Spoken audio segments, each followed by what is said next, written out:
Welcome back to Hold My Beer, where we break down the biggest stories shaping our world today. Today we're diving into a story that's sparking fierce debate across the nation. Stephen Miller's controversial proposal to deploy National Guard troops from red states into blue states to enforce immigration laws. Let's get into it. Stephen Miller, the architect of some of the Trump administration's strictest immigration policies, has a bold, and some say overreaching idea. He's suggesting that Republican governors could use their National Guard units to enforce immigration laws in Democratic states.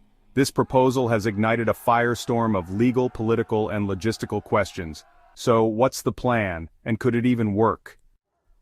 First, let's break down Miller's idea. In a 2023 interview, he proposed that red state governors could deputize their National Guard troops as immigration enforcement officers.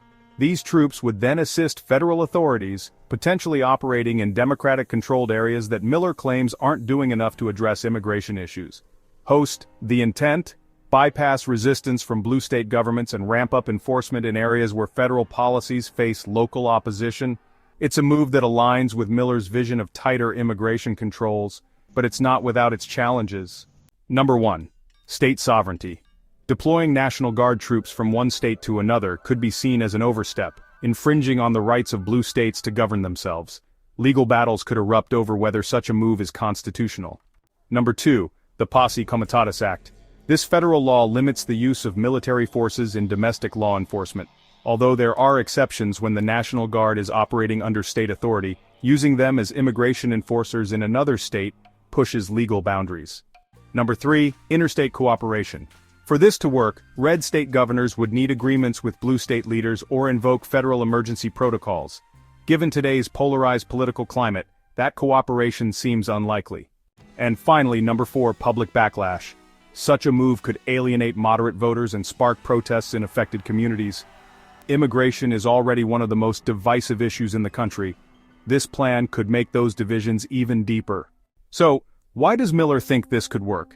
It's part of a broader strategy to use state resources to bolster federal immigration enforcement. Red state governors might see this as a way to assert their influence on national immigration policy. But for blue states, it's a fight for policy autonomy, especially on an issue as contentious as immigration.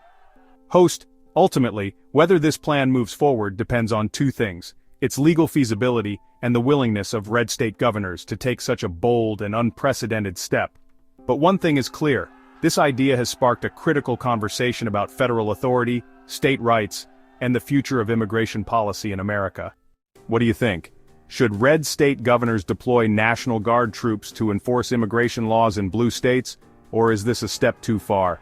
Let us know your thoughts in the comments below. And if you found this breakdown insightful, don't forget to like, subscribe, and hit that notification bell so you never miss an update. Until next time, stay informed and stay engaged.